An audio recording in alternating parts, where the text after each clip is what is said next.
Hello there.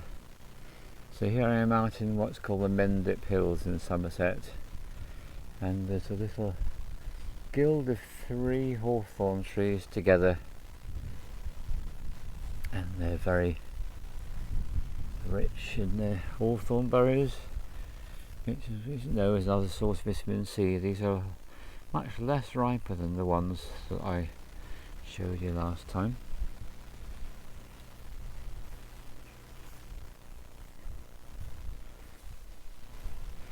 So I'm going to see what happens with all this. Certainly the first thing I want to mention is it's the 12th of September 2021, and I want to mention the fact that the astrology at the moment is pretty interesting. And there's a phenomenon in astrology called retrogrades. When planets are retrograde, they appear to be moving backwards relative to the motion of the Earth. It's not true, but it's what they appear to be doing. But the relevance for us lot, corporeal human beings, is it presents us with a whole load of challenges, and it can be quite difficult to make progress with plans. And it's a very good time to go inward, which seems to be something we've had a lot of in the last 18 months, a lot of inward time. So this is yet more inward time. So the planets are concerned is the huge list of all the outer planets, actually: Jupiter, Saturn, Uranus, Neptune and Pluto, all retrograde, and the 3 planetoids, Chiron, Black Moon, Lilith and Eris, are retrograde as well. So that's 8 heavenly bodies retrograde at the moment. So the thing I say about retrogrades is when you are in the present moment, then you have full access to the power that is accessible through those planets and planetoids. The problem comes when we start to become attached or focused to the past or the future. We end up feeling pretty powerless. I've certainly had a rough week or two, and so I'm just mentioning this in case that's the case for you. And let's just take a moment to look at that view. So here we are. That is the flat part of Somerset down there, and here we are up on the Mendips Hills. They're very gradual hills.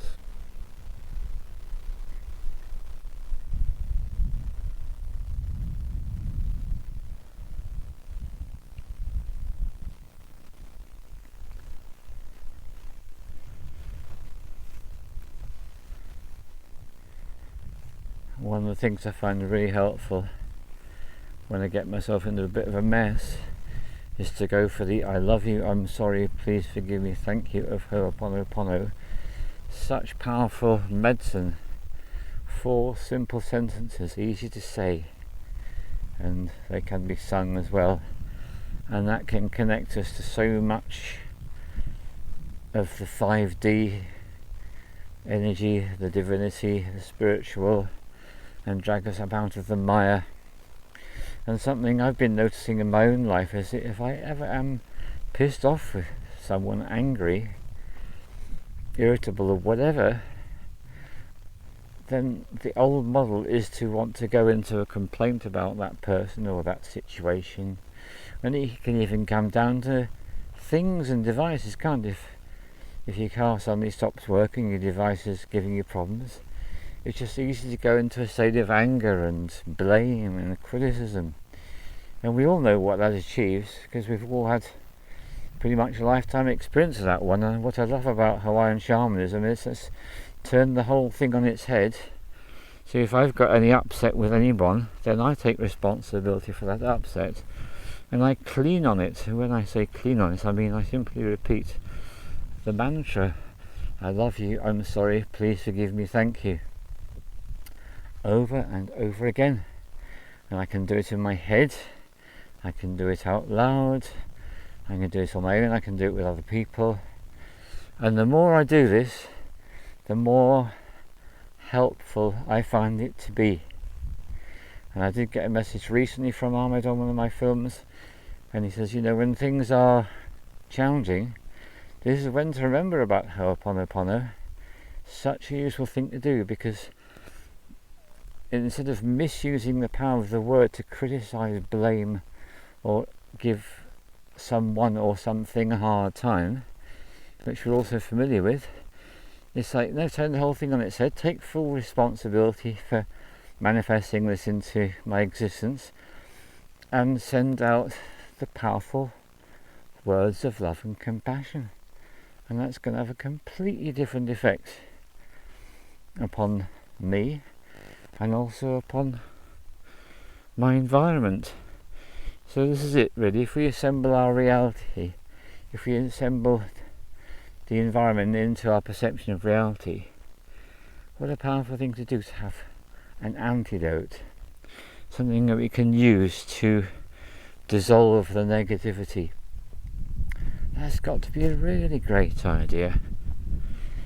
And I do find, if I wake up in the night, and when I wake up early in the morning, or when I'm going to bed at night, these are all really great times to do this practice, because it just helps in a way which I find quite hard to define rationally, but it causes me to feel so much better. So that's what I want to share with you. I love you, I'm sorry, please forgive me, thank you.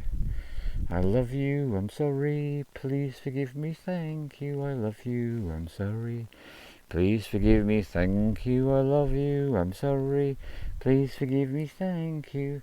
And we can do this if we've got an issue with another person, with an item, with a device, with a different life form, with a situation, with a culture, with the environment, with politics, with the world situation, with a virus, whatever it is that may possibly be giving us any kind of a distress, we can just go into this.